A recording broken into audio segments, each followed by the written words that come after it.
Annelise, how did you find Carnivore? Hi, Dave. I found Carnivore by word of mouth through a friend. Back at back in 2017 is when I heard of it, and like most people, originally just thought it sounded completely crazy, and so it actually took me probably 2.5 years until I tried it for myself, and I did that after I saw Dr. Sean Baker on Joe Rogan's podcast. Listened to that and then started doing research. And I should say, so my name is Annalise. I am 56 years old.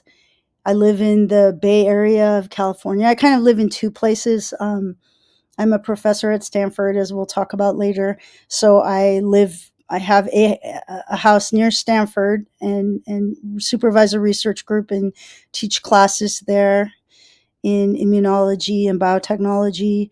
And I do research in my own research laboratory there with a bunch of people in my group. And then I also, about a year and a bit ago, I bought a ranch in far northern California, which is very close to the Oregon border, say where Ashland, Oregon is. It's beautiful up there. Just, it's amazing. But the county I bought my ranch in is called Siskiyou County, and for the Americans watching this stream, I want to encourage you all to look at Siskiyou County because it's exquisite, and the property prices are still quite reasonable if you like to have some land and lots of cattle all around you, which, us carnivores love. So, anyway, so I started Carnivore in a mostly serious way around January 2020. And my reasons for starting Carnivore were to improve my health, to lose weight. Um, I just wanted to like restart my life. I'd been through a really, really stressful time in my life between approximately, say, 2008 and it, all the way through 2017, and it had taken its toll on me physically and mentally, emotionally. So I had just had all kinds of healing to do, and Carnivore actually really did all of that for me. It physically healed me, so I lost 65 pounds doing Carnivore. And this was basically, the simple form of Carnivore, where it's mostly beef, some eggs, and when I would make the effort, bacon, but just mostly beef and eggs, a little bit of butter and salt and water. And it's amazing how magical that is for restoring your health. So let's see. I should go through what I cured. Okay. So besides losing 65 pounds, I cured early stage type 2 diabetes, and that went away within, say, 6 weeks. And I cured Hashimoto's thyroiditis when I also incorporated fasting, water fasting, along with Carnivore. And I did do one very long fast, a 40-day water fast in spring 2023. And that's when I really cured the Hashimoto's. So fasting is an important tool for people that need to heal. It's also great if you have some additional weight you want to lose. For women, over the age of 50, losing those last stubborn pounds is a very challenging thing. And I see that. And when I follow the whole carnivore community, and I see all the ladies talking with each other about it. I also cured plantar fasciitis, which is, unexplained foot pain, but a lot of people get it. I cured joint pain in my knees. That went away completely. And I would say, it, and I would say probably many of us feel this way. It changed who I am because it changes your emotional outlook on life and your disposition, because eating carbohydrates frequently gives you a kind of roller coaster. It feels like an emotional roller coaster, right? So that's my my personal experience is that I've been a carnivore since January 2020. So that's Awesome. more than 5 years. Yeah. Yeah, and, just I mean, from the stress part of things, I mean, that's like 10 years of s severe stress that you talked about there. Yeah. Did going carnivore and incorporating fasting and having that high-fat diet, that kind of calmed things down a lot, or was it able to get you out of, like, being so close to the stress, or Yeah, that I had been through a difficult, kind of very shocking breakup and then divorce and then custody battle, which, just circumstances kind of forced me um, into this difficult situation. And then it turned into a real battle. And I don't know, in the end, neither of us really won, but, at least the kids are all okay. That was really what I was most cared about the most. And everything turned out okay for everyone, actually. But yeah, what I would say is for me, doing the carnivore diet created a kind of whole persona reset. It was like physical and spiritual. And I'm curious about what you would say about this because you've talked to so many people and you've been carnivore how many years now for it's about yourself? 3.5 years now.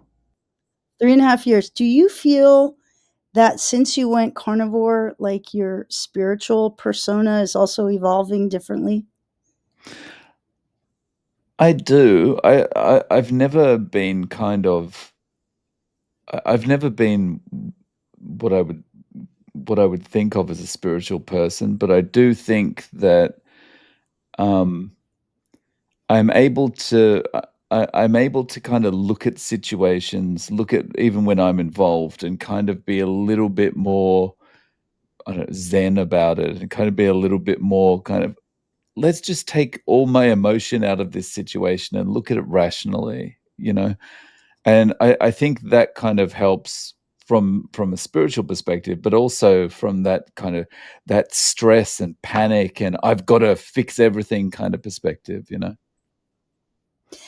Yeah, I think zen is a good choice of words. Like if you yourself can be in a emotionally calm place, facing any situation, it seems like nothing actually really upsets me when the more I'm adhering strictly to carnivore, the more this is true. Just when you said that, like, nothing really upsets me, I feel the same way. It's almost like the things normally that would have made you emotional before, you've taken a step back. It's almost like you're now watching it as a TV episode rather than actually being in there going, "Okay, I've gotta win," or "I've gotta sort this out," or "I've gotta fix this problem," you know? Yeah, it's really true. It's like it gives you an emotional buffer or reservoir or it's like, oh, here's the right word, right? It makes you less reactive, right? So if someone throws you a curveball and most often the people we're around are the people that we care about, and so more often we'd be getting a curveball from somebody we care about.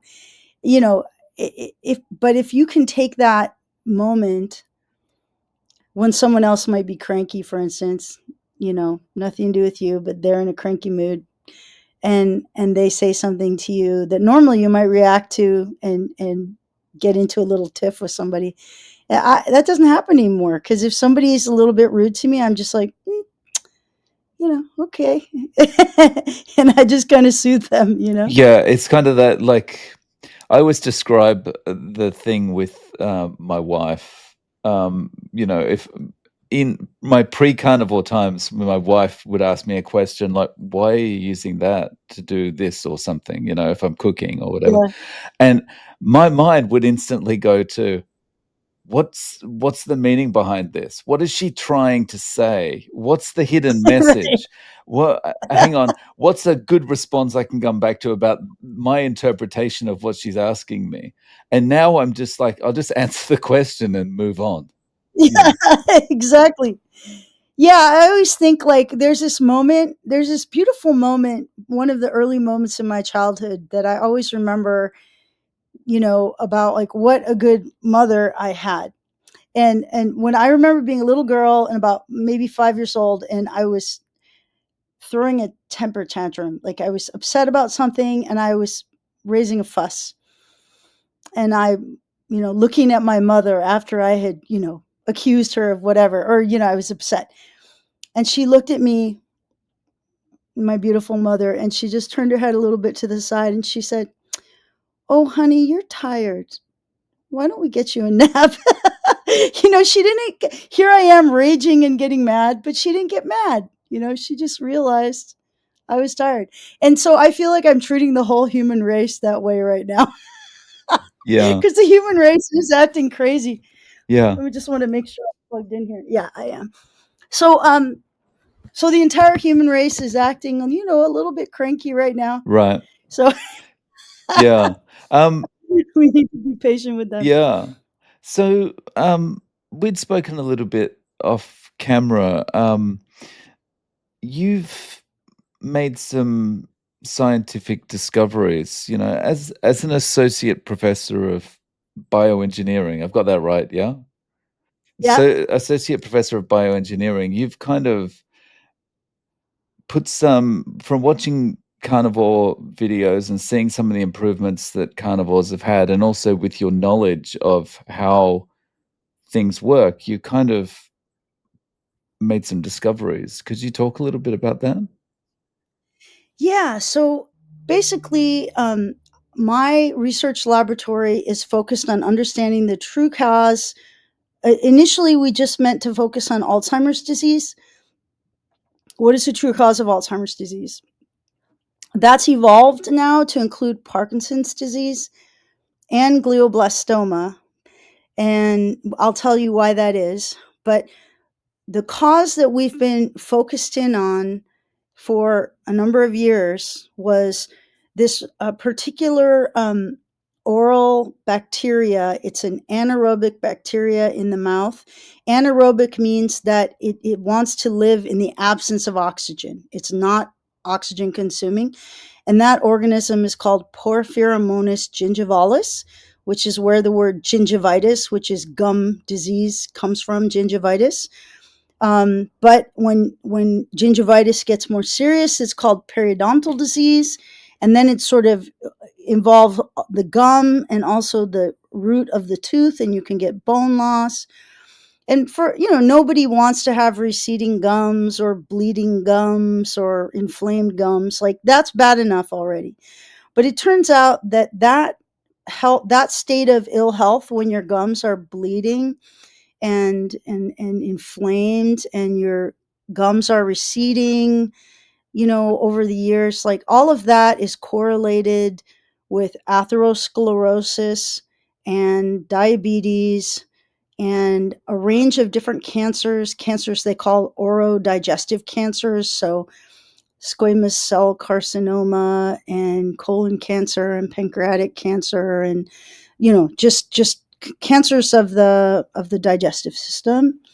And it's also correlated most recently, and this was shown in 2019 really strongly. This Porphyromonas gingivalis gum and tooth infection is associated with Alzheimer's disease.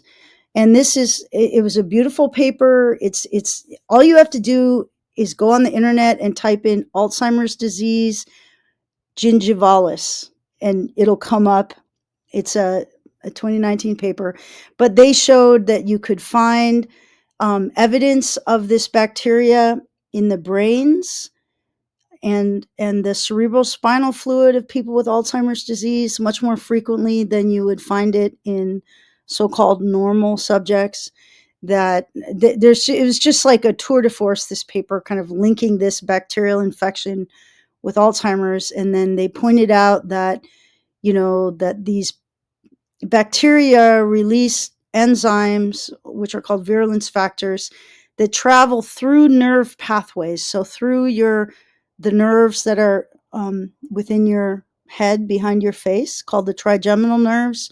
And there's also a nerve called the vagal nerve, which it's a fascinating nerve complex that kind of comes up near your carotid artery. But that nerve complex actually touches every organ in your body, and kind of comes back to your spinal cord and goes up to your brain. But these nerves are kind of reporting back on the state of everything in your body. But you know here's the thing: that organism, Porphyromonas gingivalis, it releases enzymes called virulence factors called gingipains that travel through nerves and reach your brain.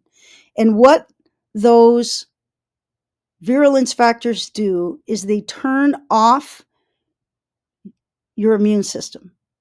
They turn off, yeah, I know, it's very serious. In particular, they turn off your antiviral immunity in particular.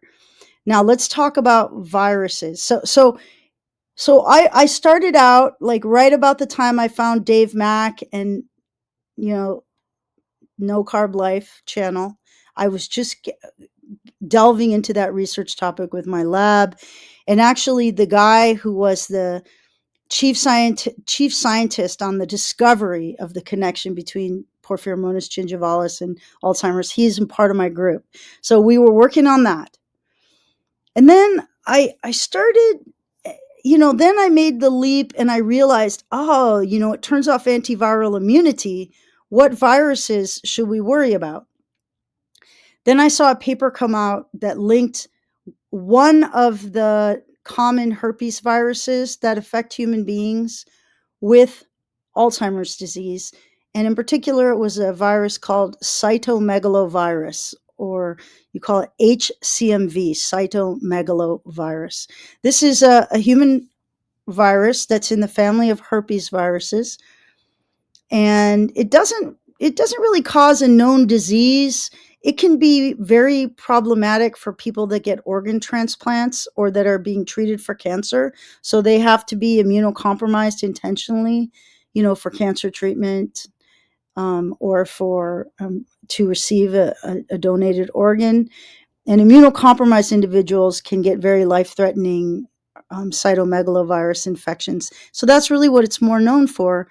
But the thing is, by the time you're, say, 55 years old, it's like 95% of humans are carrying this herpes virus kind of silently. And in fact, there are 8 different herpes viruses that are endemic to the human population. The ones that most people are familiar with, actually, there's probably quite a few people have heard of. So one would be herpes simplex virus 1. That one causes cold sores. We've all heard of chicken pox. So that's caused by a herpes virus called varicella zoster. We've all heard of mononucleosis, or mono for short, and that's caused by Epstein-Barr virus, also a herpes virus. And then, of course, there's herpes simplex virus 2, which affects not the oral tissues, but the genital tissues. And there's more. Okay, but let me just focus right now on HSV1 and cytomegalovirus. So I started a collaboration with a researcher at Arizona State University who was focused on the involvement of viruses in Alzheimer's. And he works for the Banner Center at Arizona Tempe, and he has hundreds and hundreds of bodies that are Alzheimer's or Parkinson's decedents, so people that died with those diseases. And then he goes in and he analyzes the tissues to try and understand what's different about the people that had these diseases and the people that are the healthy controls. And he discovered in a very clever way that human cytomegalovirus could be found in the brains, in the cerebral spinal fluid, and interestingly, in the gut of the people that died with Alzheimer's. And this was an analysis of 104 Alzheimer's bodies. Okay. So his name is Ben Reedhead. So he's a wonderful young scientist. He's like 40, I don't know, 42, something like that. Just a kid. So I contacted Ben and I invited him to come to my lab retreat because we're focused, like we know that we're finding Porphyromonas gingivalis. Like we hadn't looked in the gut, but we had looked in cerebral spinal fluid and brain. And we see the Porphyromonas gingivalis enzymes in those same tissues that Ben had looked at and seen herpes viruses. So I contacted Ben. I had him come give a lecture, and I said, "Ben, I would like you to look in those same bodies, look for Porphyromonas gingivalis where you found cytomegalovirus." And he did that, and he finds it. So this was amazing. Like literally within the same gut cells, the same brain tissues, sometimes even in the same brain cell. You see the Porphyromonas gingivalis that comes from a gum infection, and then you see that cytomegalovirus, and that's the data we had. And then he found it also in the bodies of people that died with Parkinson's disease. So I'm like, oh, it's bacterial and viral. Okay, but here's where we connect to the no carb life channel and the big discovery. So, you know, at one point, probably more than a year ago, I asked you if you would try to, if you thought of it or you had a chance, when you interviewed people, ask them about their periodontal health. How was it affected by changing to the carnivore diet? And so, you did that for a lot of interviews. And you just said, oh, what happened to your dental health, your periodontal health? And everybody says the same thing. And I'll ask you to, okay, tell me, what does everyone say when you ask them that question? Gets better, bad breath goes away, um, Right. decay stops, basically. Uh, The dental assistants always remark, yeah, right? yeah. Oh, it's so smooth, like, I had someone tell me the other day, like, when they run their tongue across their teeth, it's like they've now got this it's like a feel of Saturn now rather than a feel of, "Oh, I need to go brush my teeth." Yeah, and as for me, what I discovered, and so what everybody says is my gum disease, it went away. And actually, someone we've probably all are familiar with, Dr. Jordan Peterson, right, who did the carnivore diet with his daughter. He also remarked that all of his, gum disease went away almost immediately. So that's one of the earliest physiological changes people experience. And as far as I've heard, when the topic came up, it's universal. So you stop eating plants, you stop eating flour, pasta, bread, sugar, cookies, cakes, all that stuff. You stop eating it. You're not drinking anything with sugar in it, like lemonade or orange juice or anything like that. You stop taking those things in, and one of the first things you'll notice is your bad breath will go away, because bad breath comes from those anaerobic bacteria like Porphyromonas gingivalis. So bad breath goes away. And then the second thing you notice is now when you floss, your gums no longer bleed. And mine don't bleed at all when I floss, whereas they used to bleed like crazy before I was carnivore. Okay, so gum inflammation goes away. So, and then I looked at your playlist, like you have a playlist for multiple sclerosis, which I think Yeah. has 19, Yeah, yeah, is it? something like that, yeah, 19 videos. It's 19 or 20. I think it's actually more than 19, because you had an interview with somebody since then who also recovered from multiple sclerosis. But, multiple sclerosis is a serious disease. It can lead to an early death. And, you know, there's not really good drugs for it. As far as I understand, all of the pharmaceutical interventions are pretty weak sauce. They just maybe slow things down or they alleviate symptoms a bit, but they absolutely don't cure it. The person just keeps going downhill. Then I watched, so I was familiar with the story of Mimi Morgan, who also has a very popular X and channel, and she's someone who recovered in her, I think she's 72, recovered from multiple sclerosis and the aftermath of severe infections that she got in the hospital when she was being treated. And she did it with she's a very strict carnivore. I don't even think she eats eggs, pretty much just beef. Yeah. But she cured her Parkinson's disease. And that, so when I saw the 19 cases of multiple sclerosis that were cured and Parkinson's cured, then I had to ask myself, Okay, nowhere in my model for the cause of Alzheimer's or Parkinson's disease can I explain why the carnivore diet would fix it. And that's what I was really focused on. Like, why? I mean, I know that multiple sclerosis, about 2 years ago, it got tied to Epstein-Barr virus infection. And the way that that was done, yeah, they used like the huge military medical database, and they correlated diagnosis of mononucleosis or mono with the onset of multiple sclerosis, and they were able to show that they were kind of causally and temporally linked. So mono is definitely caused by Epstein-Barr virus, and so they were able to conclude by looking at huge numbers of medical records that um, Epstein-Barr virus was a likely cause also of multiple sclerosis, because often those young people, soldiers are typically young, would go on to develop multiple sclerosis after having had mononucleosis. And I should say, like, I was curious, and I had myself, like, I definitely had chicken pox as a kid. And the thing about all of these herpes viruses that I listed, like varicella zoster, which causes chicken pox, once you and a herpes virus have become friends, there's no saying goodbye to It's that never friend going ever. away. That's your constant companion for the rest of your life. But what do herpes viruses do? They live in nerves, and what they do is they go dormant, kind of in the base of the nerve, the bulb of the nerve, and they'll just stay there until you're immunocompromised. And then occasionally, the triggers can be different from different people. Sometimes it'll be exhaustion, lost a couple nights of sleep traveling. Maybe you got some bright sunlight that your body didn't expect. That can seem to cause it in some people. Stress can definitely cause it. There's all these physiological triggers that will cause herpes viruses to flare. Okay.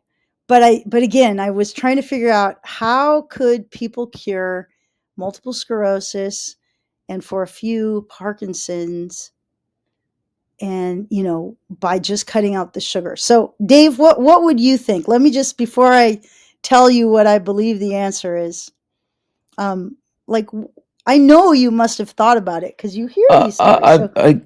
Look, I guess that, I mean, as you've already talked about, like one of the first things to improve for people is their oral health. So I would imagine that not pumping the garbage into our bodies anymore means that we don't have this proliferation of oral, I don't know, flora, whatever you call it, just having a party, getting ready to infect us. So that goes away, and it's killed naturally by, just not giving it the food it needs to survive. But then, maybe because of that going away, or just because of your body functioning better overall, your immunity improves. So for example, you mentioned the herpes virus. I mean, it's lying dormant there. It doesn't have a chance to become undormant anymore. Right. So that's exactly the right way of thinking. Like, clearly, and I go back to two particular cases that you interviewed that are very, very important, because there was one woman named Vida who has a channel now, and I'm going to go on her channel. Hopefully, she'll see this. But Vida, she lives in Greece. I think she's originally American, but she's in her 50s, like me, late 50s, I think. And she happened to have like three different kinds of herpes viruses, that were at least three, like the one that causes shingles, and then the one that causes cold sores, and she had another one too. And she had the particular problem for many years that she would just have continual herpes viruses outbreaks on her face, all the way even on her arms, like upper body, because shingles can affect tissues all over your body. And so she had this just continual struggle with this these cold sores and continual flares and outbreaks that were just miserable because they're painful and they make you not want to go outside of the house because you have a cold sore or whatever. And so she went vegan for a long time, and that didn't work. But she really believed in it. But I think she stuck with it like 6 or 7 years, and then finally she heard about carnivore and in desperation tried carnivore. And she described that she had a couple more flares that were not anywhere near as bad as normal once she had started carnivore, and then it went away completely and she never got any flares again. So that's one very important story. And then another story was a man, probably also about the same age, and he had recurrent shingles, which is varicella zoster. And he said it always occurred in the same spot on his back, like lower back. He would get a shingles outbreak and it would be every few months and it would be very painful and annoying. But then after he went carnivore, and this I found extremely enlightening. After he went carnivore, that area where he had the recurrent shingles rash and outbreak swelled up. He said the size of a softball. It was very painful. Then after a few weeks, it resolved and went away, and it never came back again. In other words, his body was able to deal with it, and that goes back to exactly what you said. Clearly the immune system is now able to do its job, whereas something was preventing it before, right? So I thought, like, how do I fit these incredible observations that citizen scientist Dave Mack has made into this model, right? Because the first thing I told you was that this oral anaerobe that's tied to Alzheimer's, that it's anaerobic. It doesn't consume oxygen. And I didn't mention it doesn't consume sugar. It only eats meat. It's a meat eating bacteria, but the meat it's eating is you. It eats it eats amino acids and peptides from your gums that it breaks down. It makes enzymes that break down your tissue and it eats you. And so I thought that doesn't make any sense. I mean, if that was the cause of these diseases, Porphyromonas gingivalis, and it turns off antiviral immunity, why would cutting sugar fix it? Because it doesn't eat sugar. Okay, and I figured that out. This is the best part. There's two things I figured out because of your channel and the people that have been so kind as to share their stories and provide the data of their lifetime experience. So it turns out there is a pathogen that loves sugar, and its name is Candida albicans. Candida, you've heard of. It's a fungus, right? Yeah, that's why my tongue's not yellow anymore because I don't have that, right? Yeah. Yeah, we all have beautiful, like, healthy pink tongues. Yeah, exactly. And I'm, like, so proud of my gums. Like, I take a chance to what I show people my gums because my gums are now, like, so pale pink. They're just tight to the tooth and so healthy. And you can see in your mouth tissue, you look like it looks like a healthy child, you know. The But older people don't generally look so nice and pink and healthy. Okay, so this is what I figured out. That terrible organism, Porphyromonas gingivalis, loves to form a dual community and biofilm with Candida albicans because Candida consumes lots of oxygen. So when you and Candida, it's always present in and on your body, where it's just part of life, right? Um, and normally, if you're healthy, it's not a problem, right? But it can cause rashes, right? Candida albicans is the cause of athlete's foot and yeast infections in women and jock itch and the oral thrush. It causes all those things. And it's all over your skin, in your oral cavities, and And all the way down your gut, sorry, just to everywhere. interrupt, but like that list you've given just sounds like a list of what people have said has reversed once they go carnivore. Exactly. Yeah, everything. Like, I definitely have heard people in your interviews say my feet used to smell really bad, but now they don't at all. Right? Yeah, I Yeah, mean, mine too, and it's only from people mentioning mine it that too. I suddenly realize, "Oh, yeah, my feet don't stink anymore." Yeah. It's like, wow, I'm like a sweet little baby, right? So I got so excited because then I looked in the scientific literature, and indeed there were like four wonderful in-depth scientific papers that showed that Porphyromonas gingivalis, this terrible bacteria that turns off your antiviral immunity, loves to just, interdigitate and form a dual biofilm with Candida albicans. And when it does, when Candida albicans is present and integrated with Porphyromonas gingivalis in the mouth, then they both become more virulent. So they kind of change persona. The scientific word would be phenotype. They change their phenotype to be more aggressive and more destructive when they're together, Candida and Porphyromonas. Now the whole picture comes into focus, and this is going to have huge implications. So humans, right? We eat carbohydrates, and especially if we eat 3 times a day, and think about the way we grew up eating, right? Like toast for breakfast, or Pop Tarts, or bagels, something like that. And then lunch, sandwich. So there was bread, maybe some French fries if you're lucky, right? You think you're having a great day. And then dinner, bread rolls, mashed potatoes. There was always meat, but it was just part of the meal, right? And then if you think about a normal way of Americans or Europeans or Canadians, Australians eating, right? We eat often 3 times a day. There's carbs in every meal, which means we're feeding Candida, right? Candida likes the sugar. So if we feed the Candida, now the Candida is present.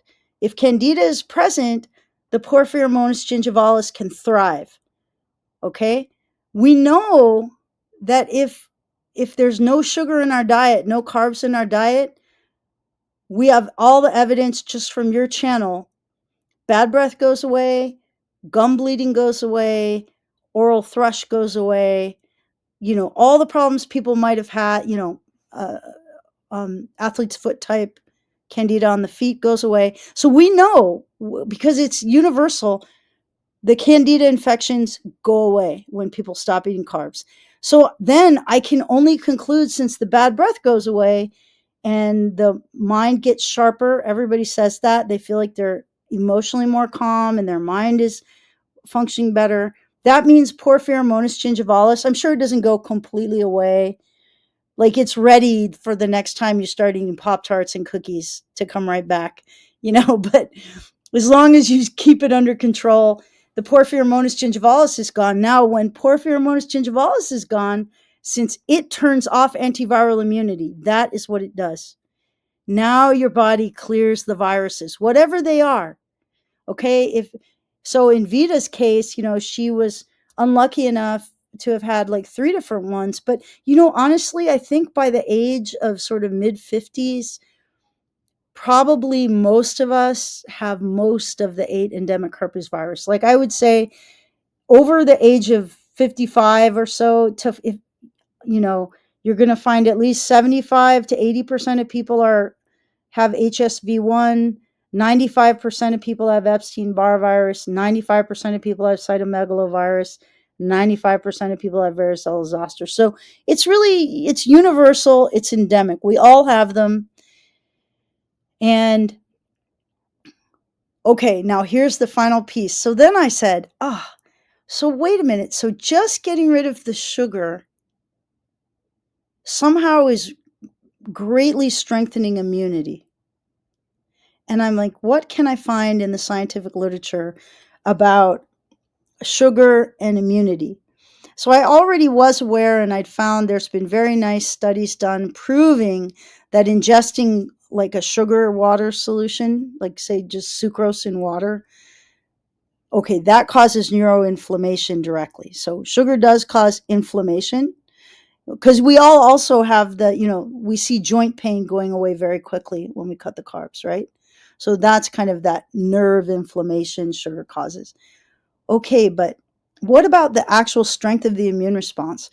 I found a 1973 paper, which is a fantastic paper, where this researcher, um, and I'll share this with anyone who emails me, and you can put my email underneath my interview, that this guy gave human volunteers 100 grams of sugar solution to drink. So he did like sucrose, fructose. He also did just 100 grams of orange juice. And so I think it was like five different kinds of liquid sugar, like if you were drinking a sugary drink, right? So he had them drink it, and then he took a blood sample from the people, the volunteers, 30 minutes after they drank it, and then 1, 2, 4, and 5 hours after they drank it. So he had 5 data points. And he extracted their blood. And then from the blood, he extracted a kind of white blood cell that's called a neutrophil.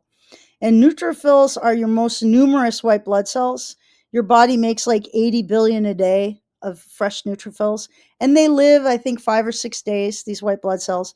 And what do? They patrol around and they eat bacteria and viruses and fungi. They eat them. Mostly bacteria.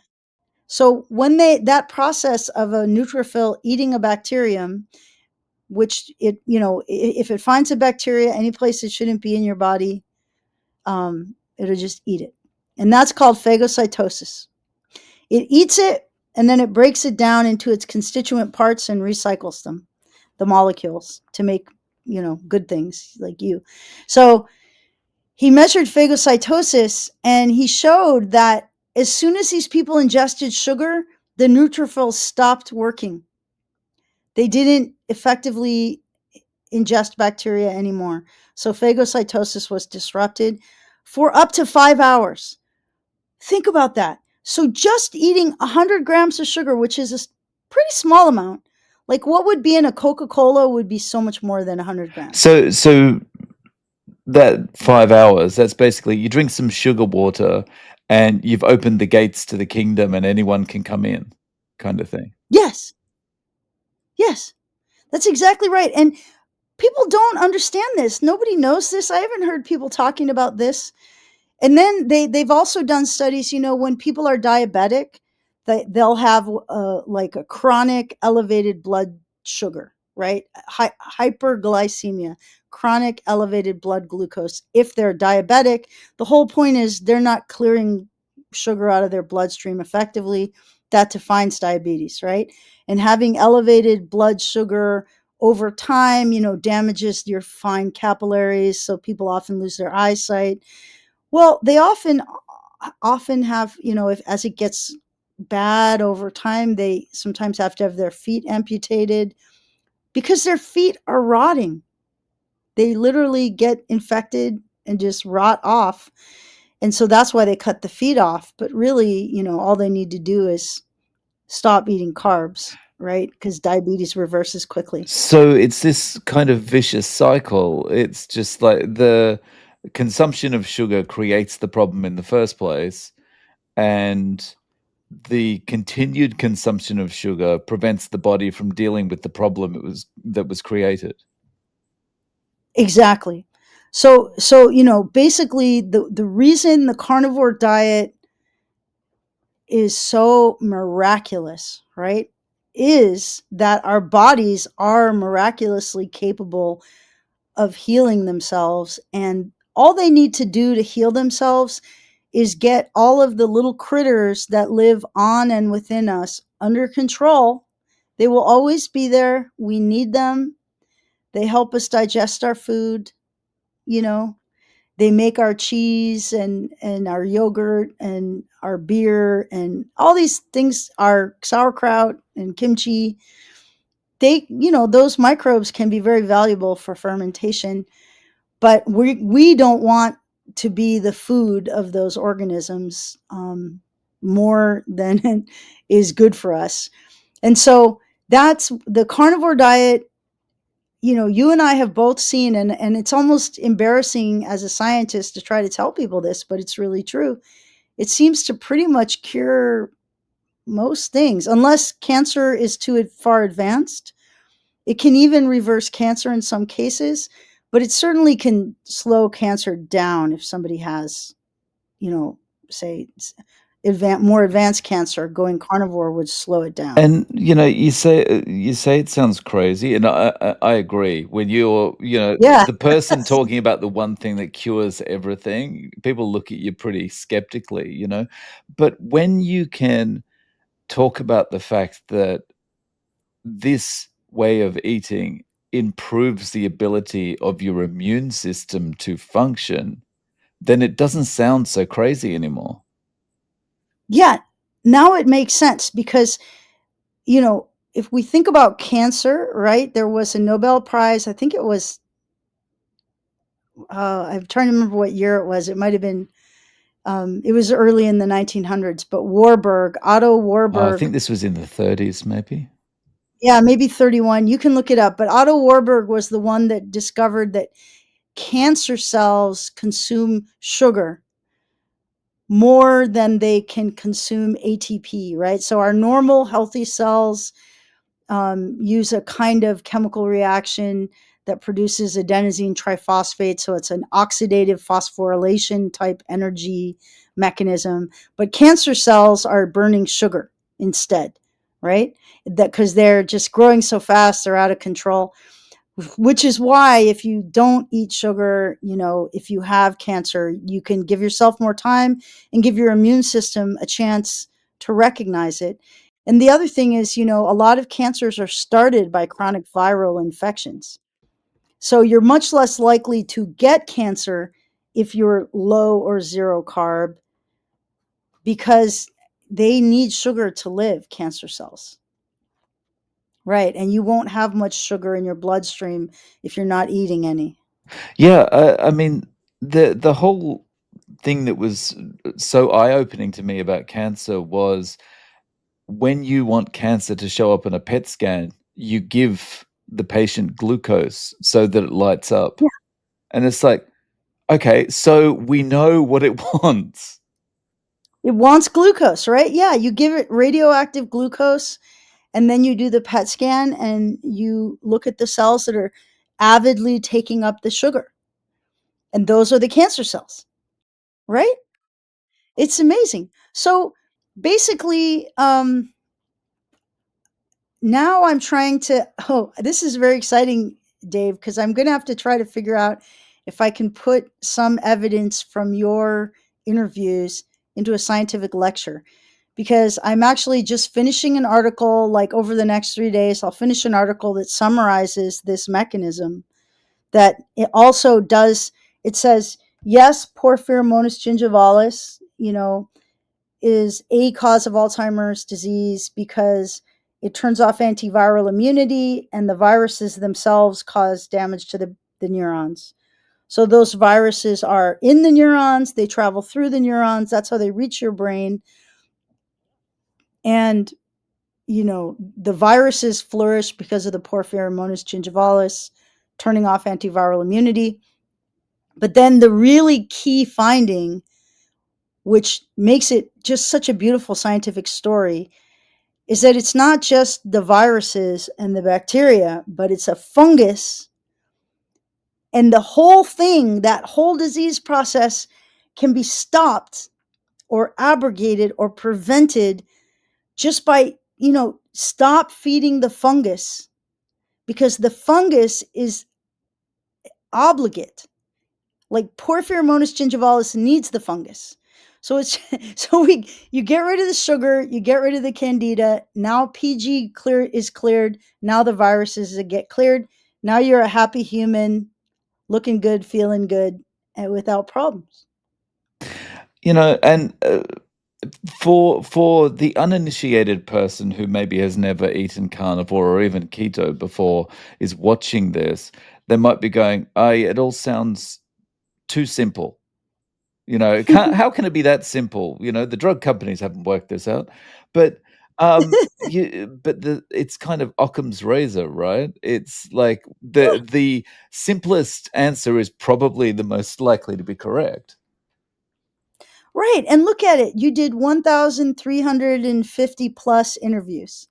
And I've probably watched a good 1,200 of those, right? Because I got into my data gathering mode and I can't stop. I think a lot of us, watch most of your interviews just because it's like the ultimate human interest story, right? And you never know when you're going to glean some magical piece of insight from somebody from anywhere around the whole world, right? We're like a little community of people, right? I mean, and most people, probably one of the most fascinating things is most people have probably been on some version of a standard American or a standard Australian diet, right? They've been on some version of that for their country, and then most people tried vegetarian or vegan at some point, and then they tried keto, and things got better on keto, right? With Vita, who had all the problems with the herpes outbreaks, keto was better, but that she only really fully recovered when she got rid of all the plants. And you hear a lot of people saying that, like, okay, if I go from standard diet, when I'm eating potatoes, pasta, rice, bread, all that, and I go keto, big improvement, but I don't really get rid of all the joint pain. I don't really clear all the viral infections. I'm not really mentally sharp until I get rid of even the green plants like broccoli. And for me, this is kind of an interesting perspective too. Like you, Dave, you are really. Have you never cheated on carnivore at all? No, because I know that I know my personality.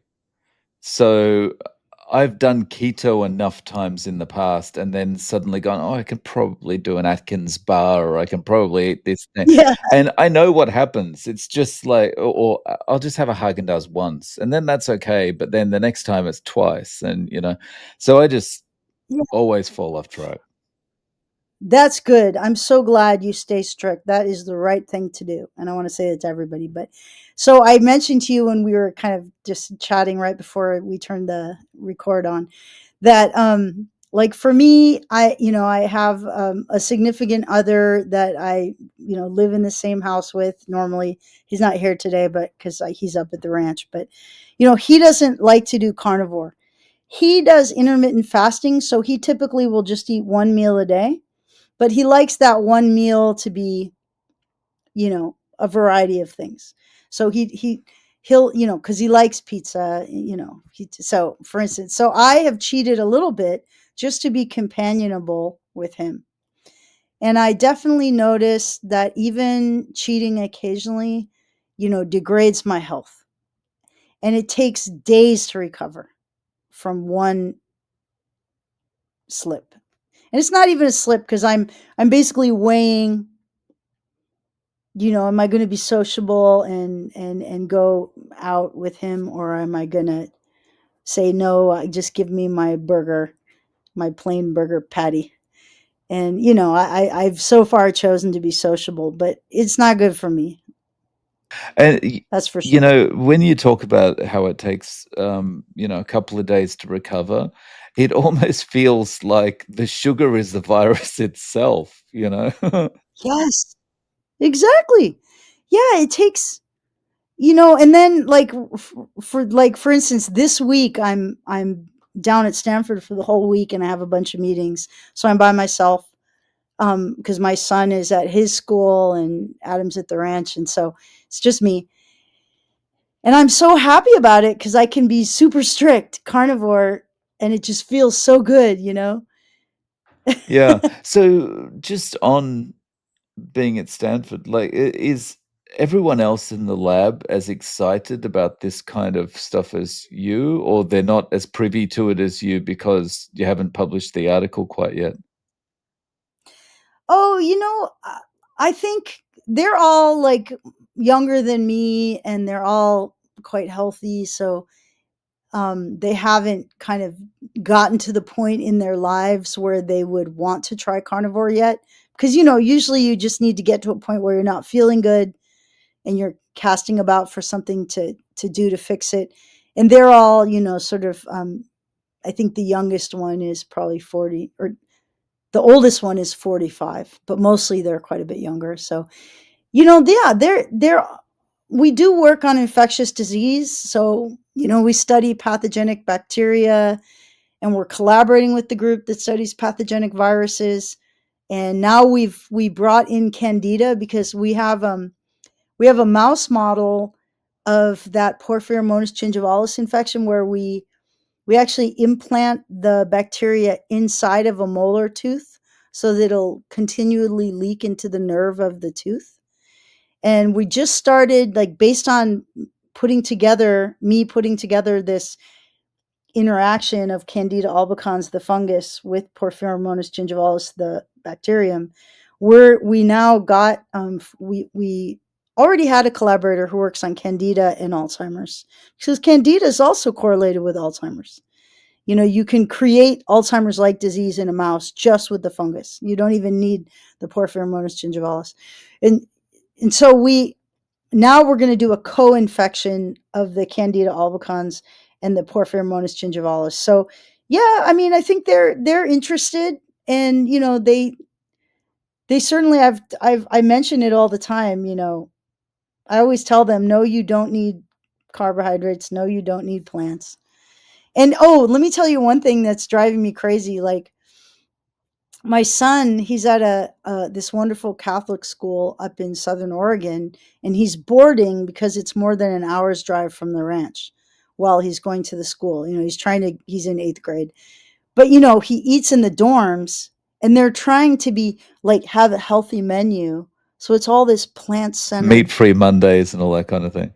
yeah, stuff like that. And so I keep texting the lady in charge of the dorms and saying, my son needs beef and eggs.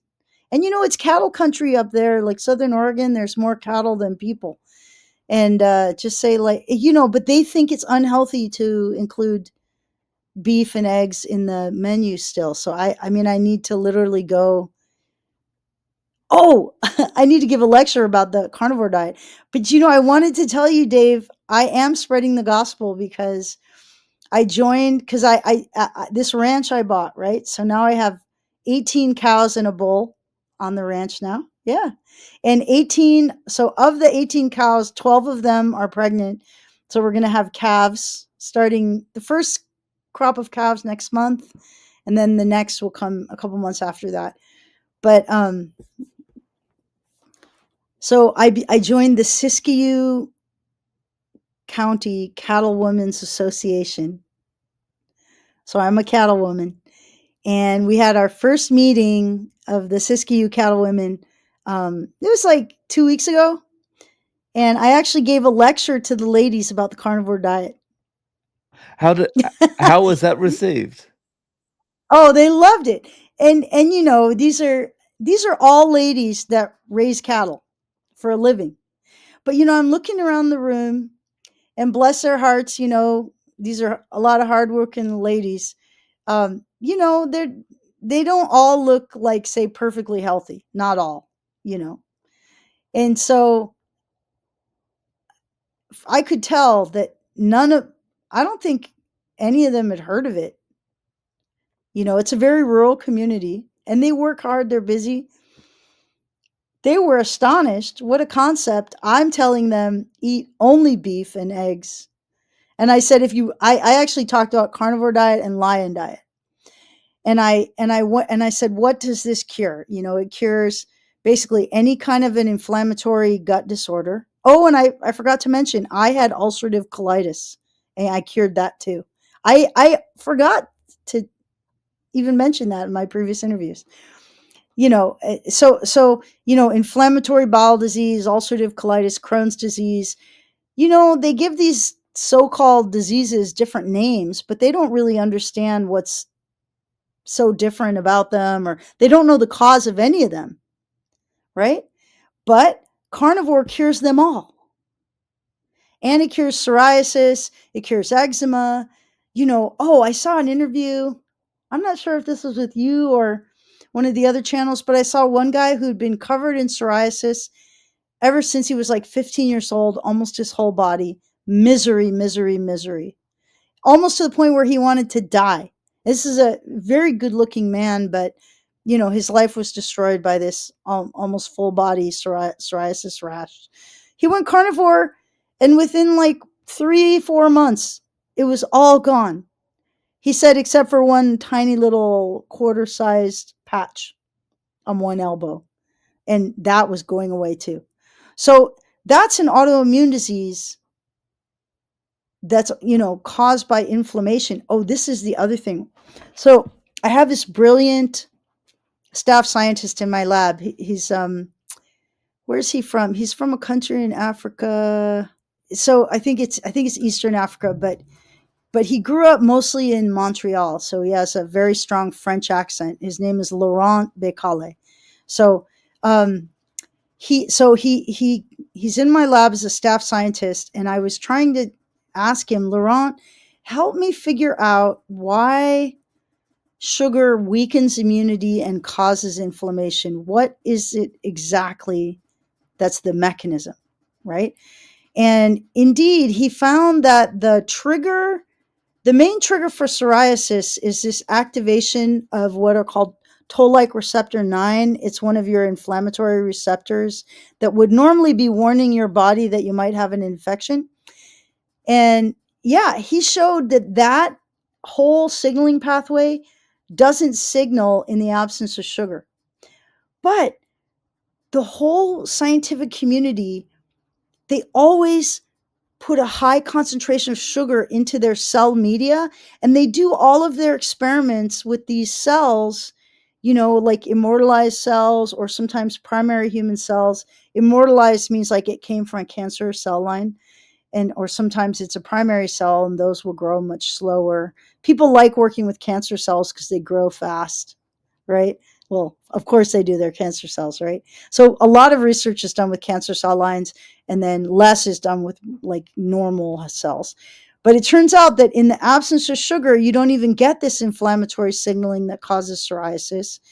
But nobody had ever remarked upon it that we could see in the literature, because it's just across the board, everybody dumps a bunch of sugar into the cell media because they're usually using cancer cells, and cancer cells love sugar.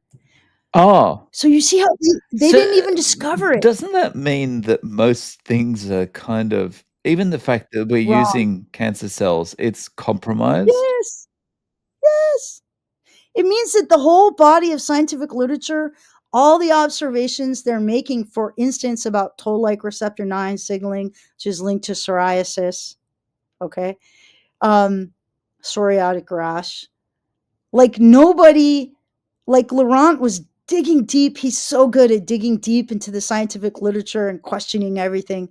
Like we could not find anybody connecting sugar to psoriasis because of that. It's like a systematic error where the whole field has always dumped a ton of sugar in.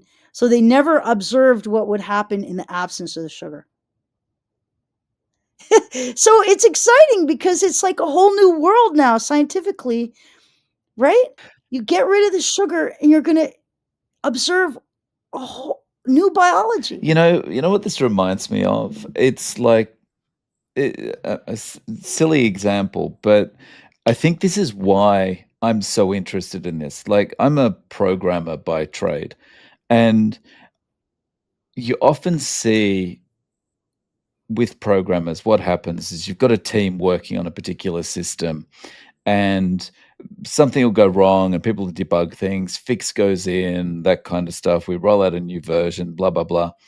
And it's not until a new person joins the team and they have to suddenly debug something and find out what's going wrong. And then they look into it and they go, how come this bug is here? How come this problem's here? Is this actually meant to be happening? And then everyone looks at it and realizes that there's been this one bug that's caused all these other problems. They put fixes in that weren't really fixes to fix something no one knew was there. You know, it's like this new person came in with fresh eyes and looked at it and went, "Why is no one looking at this?" And it's kind of the Right. same thing when you go into nutrition science and this kind of thing and looking at sicknesses. It's like everyone is so focused on following the same path. When you actually kind of step back and look at it with kind of fresh eyes, it's like, but we're ignoring this thing here. You know, there's an elephant in the room no one's paying attention to. Right. Because, they ubiquitously had high glucose in their cell media, and they never questioned for these decades, why do I have high sugar in my cell media? Where, well, the cells grow faster because they're cancer cells and they like sugar. But they never asked, like, hey, is the sugar actually affecting this thing I'm trying to investigate? Is the sugar itself? Well, they never even considered not adding the sugar, right? Because they're using cancer cells. So my thing, sorry to interrupt, but my feeling about No, that no. is that to kind of make sure you're testing something properly, you might do the rapid test on the sugar flooded cells, the cancer cells, to kind of get an idea. Okay, is my hypothesis likely to have some weight to it? Okay, well, that seems to affirm what I was thinking. So now let's go and test it properly with the non-cancerous cells, or, you know, the non-sugar flooded cells. Would that Yeah, that's what needs to be done. Yeah. So I will talk to Laurent again about this tomorrow. But, given this discovery he's made, because, I did not put this together, he did. I want to write like an editorial type scientific paper and say, and point this out. This is like a systematic error in decades of scientific research related to this autoimmune disease, psoriasis, where it's always been in the sugar flooded system that they've examined it. And there is no, what we've talked about this in the last interview. How do they treat psoriasis, which is an inflammatory autoimmune disease? Well, they give you an antibody that interrupts your whole immune response and stops it so that you won't, react to your own tissue and have this so rash. that's like you put a steroid on and then that thing that was a problem because of the sugar is turned off. Yeah, and here's the thing, like, so a steroid definitely suppresses immunity. That's one. That's like the first line of therapy is they'll put steroids on or inject steroids. And usually those make people gain weight, they make people cranky and moody. They're really not nice drugs to take, corticosteroids. And then when things are even more serious, they'll actually inject an antibody drug that will bind to some part of your immune cascade and just block it. So, okay, it was an immune reaction that was causing your rash, but unfortunately, now your immune system is blocked. So, if you get an infection, it could get much more serious while you're taking that antibody drug. They call it a biologic. It's an injected. So, it's a very, very blunt instrument turning off the whole immune system. It's dangerous, right? And it's just effectively, it's just a Band-Aid anyway. It's only a band aid. You're only going to not have the rash, or, they do the same kind of a treatment for ulcerative colitis and Crohn's, for gut, inflammatory bowel disorders. They give those biologics. Those are also, so, oh, so I'm flying to Stockholm, Sweden on November 4th, and I'm going to lecture at the Karolinska again. I did in lecture last September, but I'm going to put this story out, and maybe I'll show a picture of you in my lecture and say, Dave Mack at No Carb Life discovered, by interviewing more than 1,300 subjects, that multiple sclerosis can be reversed by the carnivore diet. I mean, who put that together other than you? Like, you have 19 interviews showing that. And how many Parkinson's? It's at least a few Parkinson's because it's So Mimi I and know a about few Mimi, others. but I haven't spoken to her personally. But I haven't had anyone on specifically with Parkinson's yet, only things related to Parkinson's. So I've Okay, had so that should multiple be a new people, project. yeah, I've had multiple people on with dystonia that have, Dystonia, which is like early stages of I think so, yeah, Parkinsonianism. yeah. Okay, so when you do your, you know how periodically you'll do an appeal and you'll say, "Hey, share your story with me," right?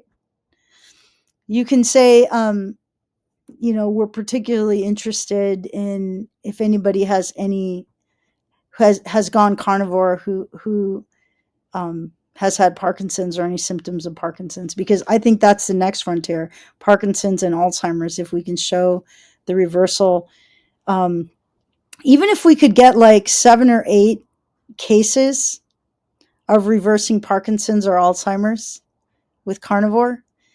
Um, I know that there's that one guy who runs a care home in the United States. You know this guy? Yeah, I'm gonna have him on in a couple of weeks. Oh yeah, it's called A Place for Parents. I Uh, think his yeah, Paradise for, yeah, Paradise for. yeah, Yeah, something like that. exactly. Yeah, I've got him on Twitter, but I keep forgetting how to say it. But yeah, his name's Yeah, Hal. Hal. Hal. So Hal is someone you and I might network to because he has many cases in his care homes of elderly people where at least they get a lot better. Their cognition gets better on a keto diet. I think he just does keto mostly. Um, but boy, it makes you want to go, you know, give everybody the carnivore diet. It's hard not to be able to do that. And I was saying, I did an interview with uh, Carrie Mann of Homestead How, and I was telling him, in my view, we should turn the whole Midwest of the United States back to grazing cattle. Get rid of all. I was saying to Carrie, I'm like, okay, so what are we growing? Like millions of acres of corn and soy. And a lot of that they feed to livestock, but they use it to make processed foods mostly, right? Or, you know, I mean, why? Why do we need all that corn and soy? Because we really shouldn't be feeding it to cattle, even. They should be eating grass. That's right. And the environment would be so much better for it. Oh, can you imagine just how beautiful the United States could be again if we just, like let it go back to grasslands? And we have the best grasslands all across the United States and Canada, and just graze lots and lots of beef cattle, and then make sure everybody has all the beef they need, Yeah. and then they can get And better. the thing is, they can graze where crops can't grow too, right? Exactly. Mm. So speaking of grazing, how big is the ranch you've got? Oh, it's 167 acres, and there's 10 acres that the Sprint phone company owns just to have one little phone box. They go check twice a year. So they let us use their 10 acres. So it's really 177 acres. And if if all goes well, I'm going to expand it because there's another 532 acres across the road that used to be part of the ranch that got sold right before I bought the piece I bought. And so I want to add the 532 acres, and then I'd love to eventually add the 175 acres to the north. Um, that's our neighbor Merlin. He's 89, and his son already has a huge ranch down in Central California. And then there's 1,000 acres to the south, and that guy's also a wonderful neighbor, Gary, but he also doesn't have any heirs and he's in his late 70s. So someday, provided I stay healthy, and I intend to stay carnivore and live to be 117, and just, I'd love to that. Then it would be like 2,000 acres. And then I could just, have like That's on 2,000 acres. You could run 1,000 pairs, so 1,000 mothers and calves. That's my goal. Wow. And wouldn't that be wonderful? Yeah. And You're gonna have to come visit, Dave. yeah, definitely. And so if you do get to that point, I mean, is that something you wanna be, like, intimately involved with as far as, working with the cattle, or you're happy to kind of outsource that to other people? No, so I have a ranch manager, Adam, and Adam grew up um, originally in the South Pacific, Papua New Guinea. He was born in Papua New Guinea to an English family that was ranching, and he had like a 60,000 acre cattle station there in Papua New Guinea. And then when he was 11, they moved to Queensland, Australia, and there they had like 6,000 acres and 1,000 head of cattle. So he grew up ranching and he knows what he's doing. I don't yet, but I really enjoy it. They are wonderful animals, cows. They're so peaceful and they're just wonderful. And so, I've been a scientist. I have to finish what I'm doing. Like, this is a great discovery, right? All of this, like the other thing that we discovered since I talked to you was, we looked for that Porphyromonas gingivalis, the pieces of that bacteria in brain tumors. So that's called glioblastoma brain tumors, right? So we got 35 glioblastoma tumor samples from people, and then we had control tissues, and we stained those brain tumor samples for that Porphyromonas gingivalis, and it was in 89% of the brain tumors, but not in the controls. Now, the interesting thing about that observation is that um, it has been observed, and there are published papers saying where they had seen that in if a person had brain cancer, they would not get Alzheimer's. Like they were like mutually exclusive diseases. And because you would either get brain cancer or Alzheimer's, but you would never get both, right? Like if you got Alzheimer's, you never got brain cancer. If you got brain cancer, you never got Alzheimer's. So people had figured that out, like epidemiologically, just looking at the incidence of the diseases. And so it actually had been proposed and hypothesized that these had to be caused by something related, had to have a related cause, because otherwise this connection didn't make sense, right?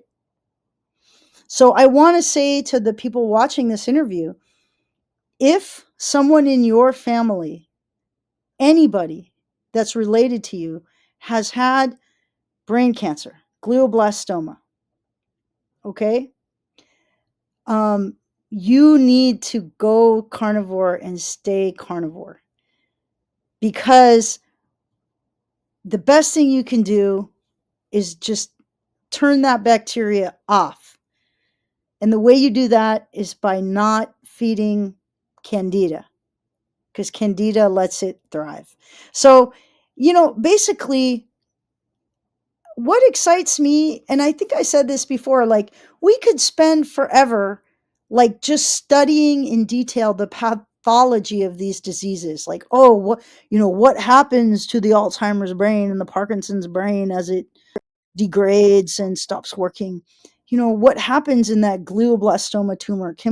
We could genotype each individual cell in the cancer. But why? Why should we study any of that pathology when we know now how to prevent it? Which is just cut the carbs out of your diet. Just cut them out and do it young enough, right? Yeah. Do it young enough. Yeah. It really, it's kind of we know that cancer loves sugar. Why not cut the sugar out rather than think about how we can treat cancer?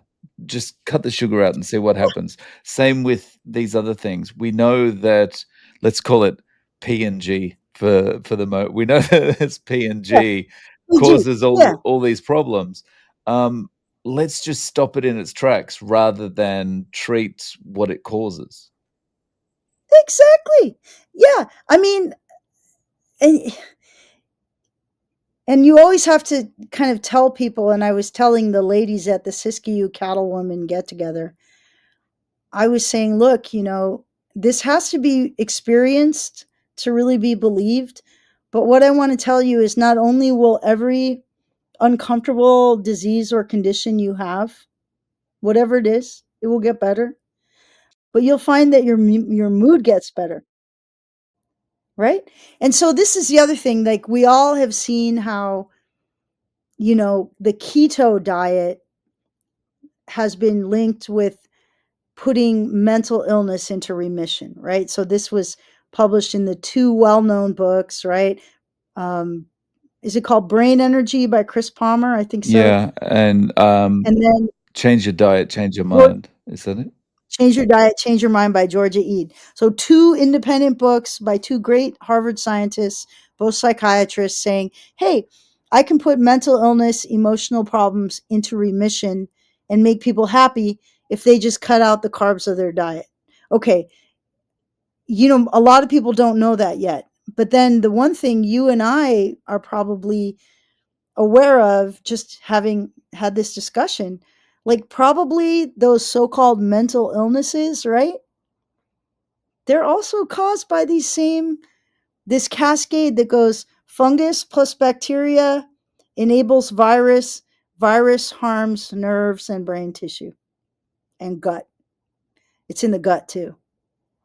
And yeah, just take the carbs away and things start getting better. Your body goes, "Oh, hang on, I can work properly now."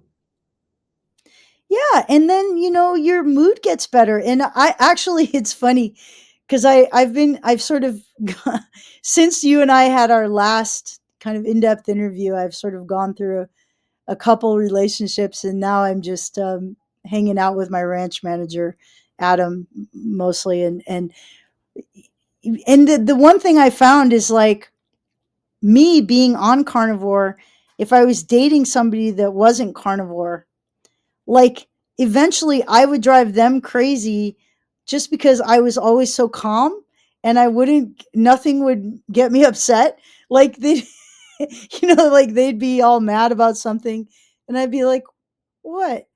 Like, I don't. There's nothing that makes a person madder than when you turn around and say, "What are you so mad about? Calm down."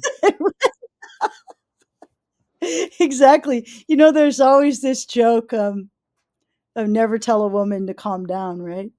It just makes things worse, right?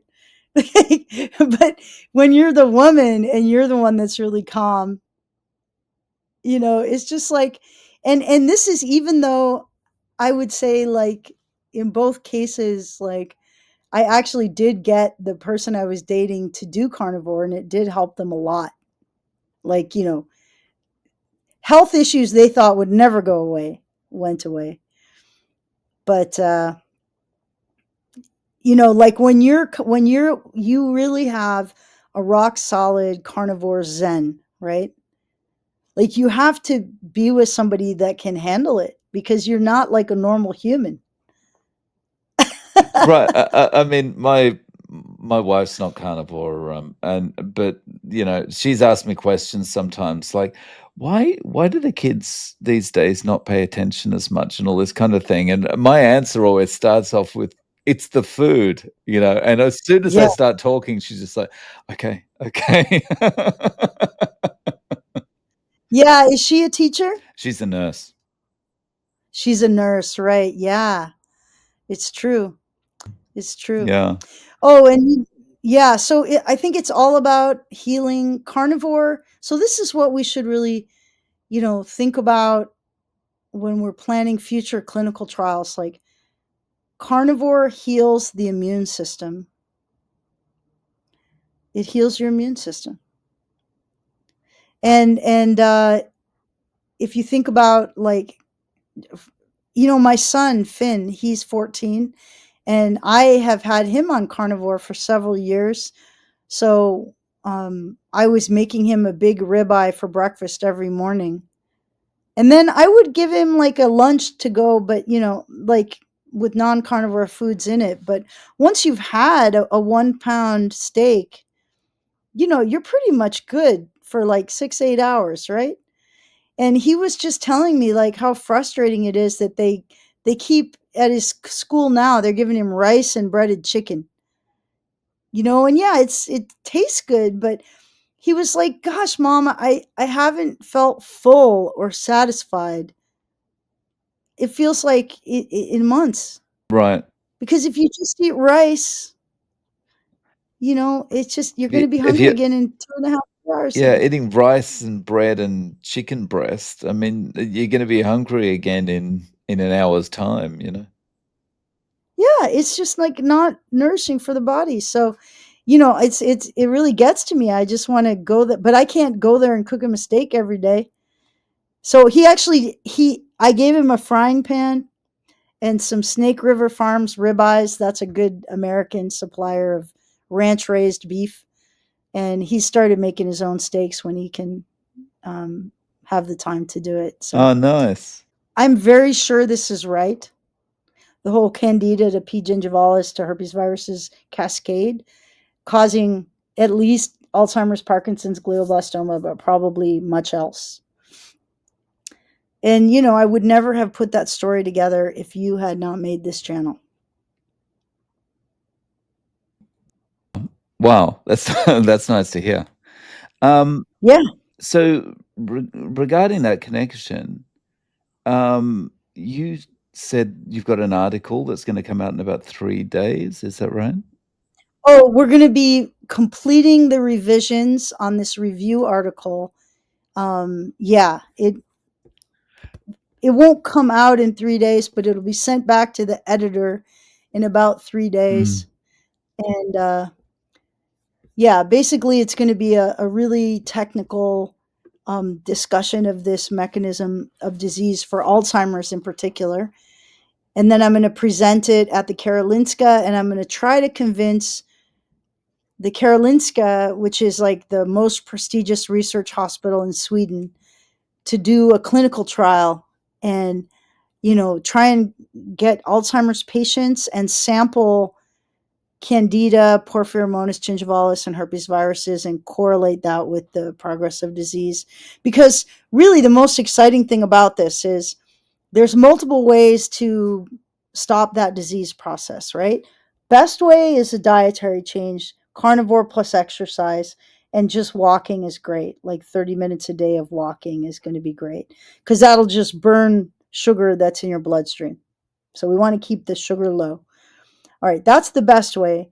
But if you have a person that's not willing to cut all the carbs out of their diet, it's possible to take a test for that Porphyromonas gingivalis, PNG bacteria, and you can take antibiotics and kill it for like 10 days of antibiotics. You can kill that bacteria. And you take metronidazole and amoxicillin together. So metronidazole kills anaerobic bacteria, and amoxicillin keeps the other ones from overgrowing while you kill the anaerobes.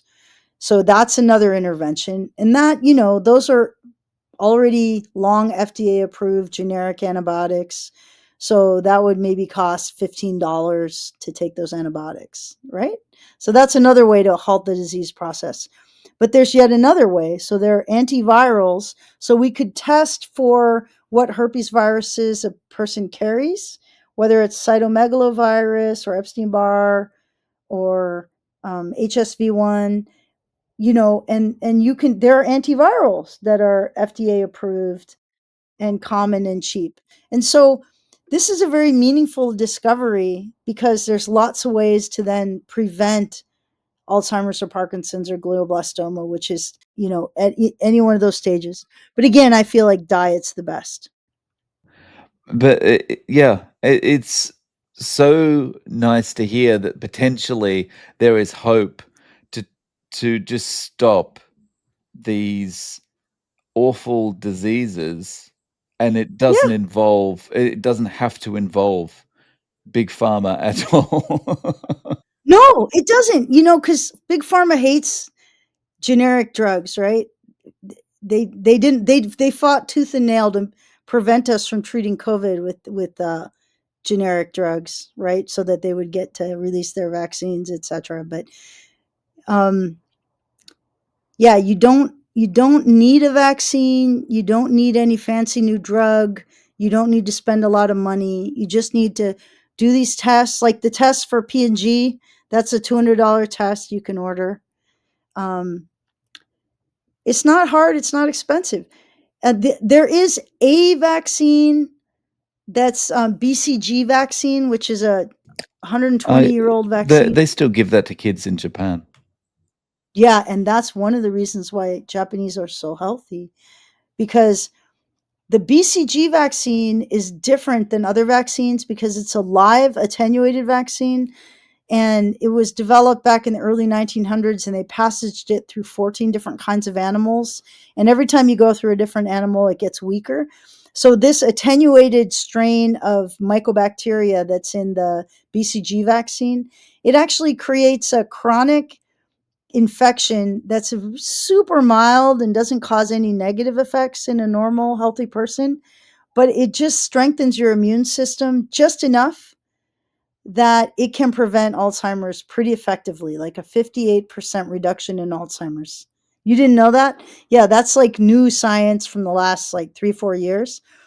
And so my lab actually is looking at the BCG vaccine as a prevention for Alzheimer's. And actually, somebody did present that to RFK Jr. on my behalf on October 7th. So there's a wonderful billionaire um, entrepreneur and philanthropist named Dr. James Truchard, and he funds my lab's research. And because he's a billionaire and he's good friends with senators, etc., because he's 81 years old and he's been, a good guy in his community forever, he actually got to meet RFK Jr. October 7th and said, "You need to know Annelise Baron. She's gonna, she's studying." So my lab is studying BCG because the nice thing about that is it's a 14-cent shot. Again, no patent. It's so old. 14 cents, and it prevents Alzheimer's by 58% risk reduction and Parkinson's by 28% risk reduction if you just get the shot. And you can't get it in the United States. They give it in Japan. Well, and guess what, Dave? It turns out that the Tokyo strain of BCG, the one that the Japanese grow, is by far the best. And in fact, my friend Denise Faustman at Harvard, who studies BCG, she traveled all over the world.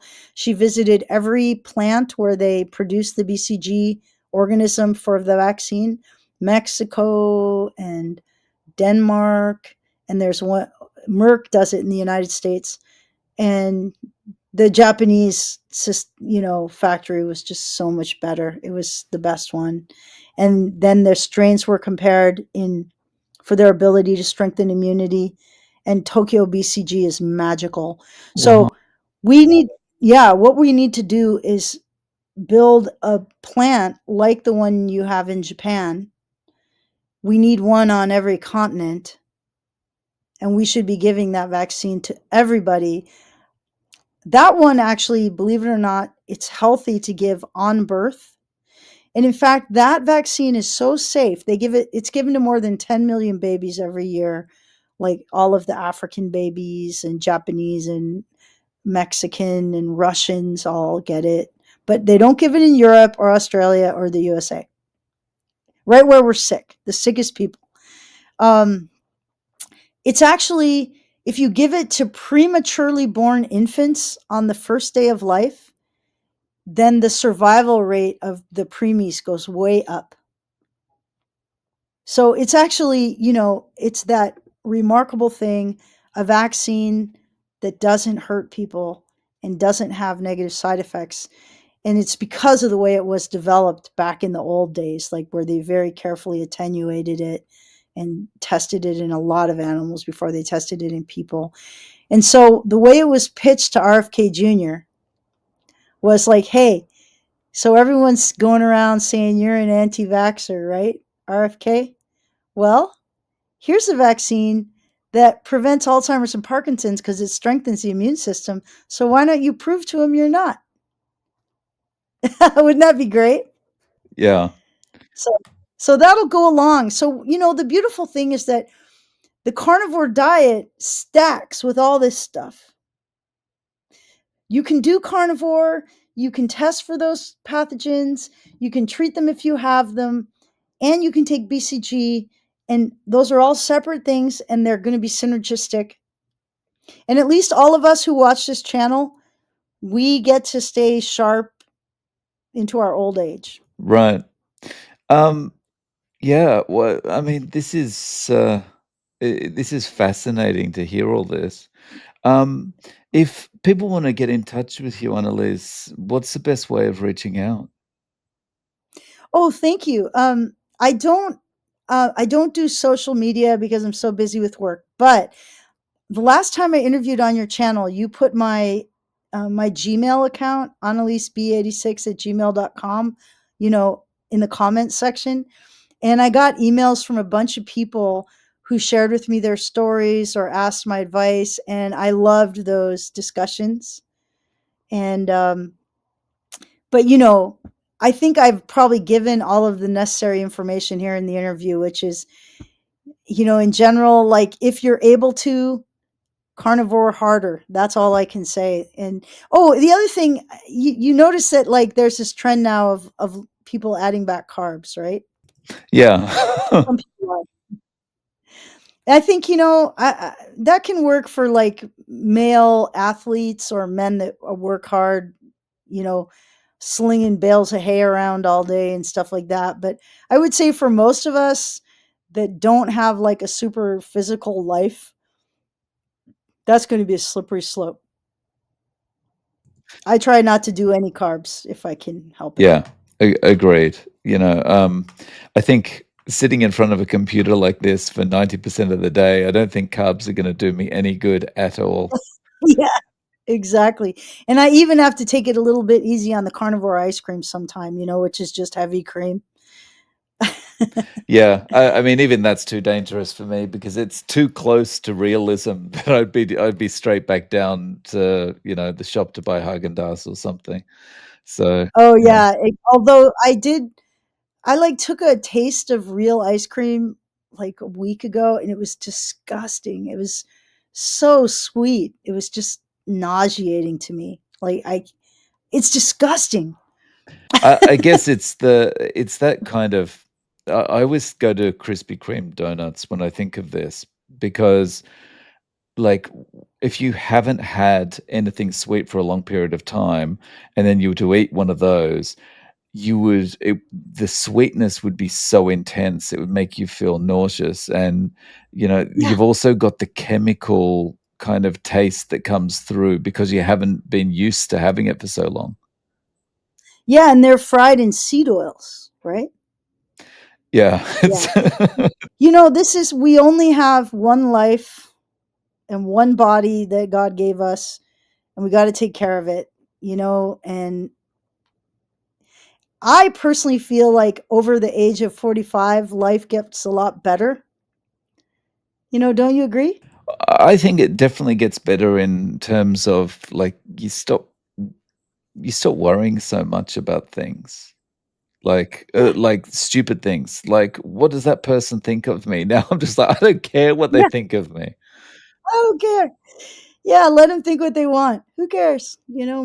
More power to them. So I would say, like, I hope for all of us, because most of us that follow this channel are probably, at least 42 and up, is that we have really wonderful, fun, enriching lives and live to be 117.